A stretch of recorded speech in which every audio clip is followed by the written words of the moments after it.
എല്ലാവരും സുഖമല്ലേ? ഇന്ന് ടെമ്പെ ഫ്രൈ ഉണ്ടാക്കാൻ കാണിച്ചു തരാം. ഇതൊരു ഇന്തോനേഷ്യൻ ഡിഷാണ്.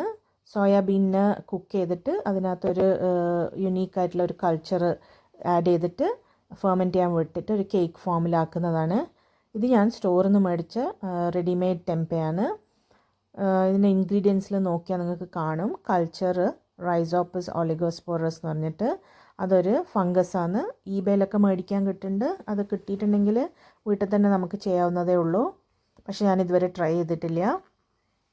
സൂക്ഷിച്ച് നോക്കി അതിൻ്റെ മേലൊരു ഫംഗസ് പിടിച്ച പോലെ കാണുന്നില്ലേ, ചീസൊക്കെ പോലെ. ഇന്ന് നമുക്കത് ഫിഷ് ഫ്രൈ ചെയ്യുന്ന പോലെ ചെയ്യേണ്ടത്. ഉപ്പ്, മഞ്ഞൾപ്പൊടി, മുളക് പൊടി, കുറച്ച് ഗാർലിക് പൊടി. ഗാർലിക് പൊടി ഇല്ലാത്തവർ പേസ്റ്റ് പോലെ ആക്കിയിട്ട് ചെയ്താൽ മതി. ആ കേക്കിനെ ഇപ്പോൾ ഇങ്ങനെ റെക്റ്റാങ്കിൾസായി കട്ട് ചെയ്തിട്ടുണ്ട്.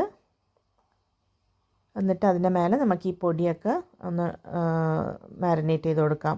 ഒന്ന് ടോസ് ചെയ്താൽ മതി, വല്ലാണ്ട് റബ്ബ് ചെയ്താൽ അത് പൊട്ടിപ്പോവും. എന്നിട്ട് ഫിഷെല്ലാം ഫ്രൈ ചെയ്യുന്ന പോലെ ഷാലോ ഫ്രൈ ചെയ്യുക. കുറച്ചെണ്ണ മതി. മൂടിയിട്ട് അപ്പുറത്തും ഇപ്പുറത്തും ഒരു 2 മിനിറ്റ് ഈച്ച് വേവിച്ചെടുത്താൽ മതി. ഇത് റൈസിൻ്റെ കൂടെയും കഴിക്കാം, അല്ലാണ്ട് ഡയറക്റ്റായിട്ട് സ്നാക്ക് പോലെയും കഴിക്കാം. പക്കോടയെല്ലാം പോലെ ഒരു യുണീക്കായിട്ടുള്ളൊരു സ്മെല്ലും ഫ്ലേവറുമാണ്. കുറച്ചൊരു ഫംഗസിൻ്റെയൊക്കെ ഒരു സ്മെല്ല് വരും, പക്ഷെ ഒരു നല്ല ടേസ്റ്റാണ്. ഇത് ഷോപ്പിൽ കണ്ടു കഴിഞ്ഞാൽ ഇതെന്താ ചെയ്യേണ്ടത്, എന്താ സാധനം എന്ന് അറിയാത്തവർക്ക് വേണ്ടി കാണിച്ചു തരാണ്. എവിടെയെങ്കിലും കണ്ടിട്ടുണ്ടെങ്കിൽ മേടിച്ചിട്ടൊന്ന് ട്രൈ ചെയ്ത് നോക്ക്. നല്ല രുചിയുള്ള ഒരു ന്യൂട്രീഷ്യസ് ആയിട്ടുള്ള ഒരു ഡിഷാണ്.